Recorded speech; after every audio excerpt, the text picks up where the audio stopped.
સુરત શહેરમાં દશામાના ભક્તો દ્વારા ખૂબ મોટી સંખ્યામાં પ્રતિમાઓની સ્થાપના કરવામાં આવતી હોય છે। 7 દિવસ દરમિયાન મહિલાઓ ખાસ કરીને વ્રતનું આયોજન પણ કરતી હોય છે। ગણપતિની જેમ દશામાની પણ સ્થાપના કરવામાં આવે છે અને ત્યારબાદ વિસર્જનની પ્રક્રિયા પણ કરવામાં આવે છે। હાલ કોર્પોરેશન દ્વારા વિસર્જનને લઈને તૈયારીઓ શરૂ કરી દેવામાં આવી છે। શહેરભરમાં ભક્તો દ્વારા દશામાની 27 જુલાઈથી સ્થાપના કરવામાં આવી હતી। 3 ઓગસ્ટે દશામાની પ્રતિમાનું વિસર્જન કરવામાં આવશે।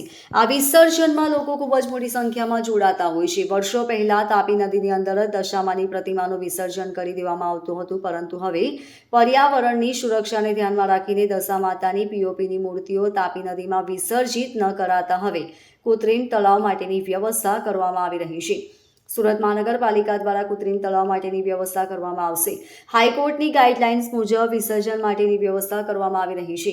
પર્યાવરણની જાળવણીના ભાગરૂપે કૃત્રિમ તળાવમાં જ દશામાતાની પ્રતિમાને વિસર્જિત કરવા માટે નિર્ણય લેવાયો છે, જેમાં અથવા પોલીસ સ્ટેશન ડક્કા ઓવારો, અડાજા પોલીસ સ્ટેશન, રામજી મંદિર ઓવારો, કતારગામ પોલીસ સ્ટેશન, લંકા વિજય ઓવારો, ઉત્તરાણ પોલીસ સ્ટેશન, રામચોક પાસે, ડુમસ પોલીસ સ્ટેશન, ડુમસ કાંદી ફળિયા ખાતે વિસર્જન કરાશે।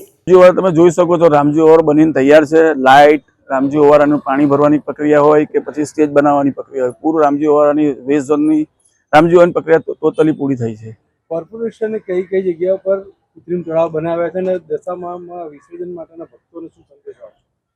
આપણે સુરત મહાનગર કોર્પોરેશન દ્વારા કુલ 5 ઓવારા બનાવ્યા છે। એક આપણે ઉત્તરાણ, વરાછા ઝોન, કતારગામ, લંકા ઓવારો, અઠવામાં 2 ઓવારો છે આપણે કાંડી ફર્યું અને ઉમરા પોલીસ સ્ટેશનની બાજુમાં વેસ્ટ ઝોનમાં આજે અહીંયા ઉભા છે રામજી ઓવારો। વર્ષો જૂનો આપણે ગણપતિનો ફ્રી વિસર્જન થતી રામજી ઓવારો। કઈ જાતનો રૂટ છે, શું છે? આપણે જનરલી દશામાના વિસર્જન માટે રાંડેર ઝોનમાં મેઇન રૂટ રાખ્યા છે કે ત્યાં પોલીસ જવાનોની આપણે વ્યવસ્થા કરી છે। Bureau report LK star news, Surat.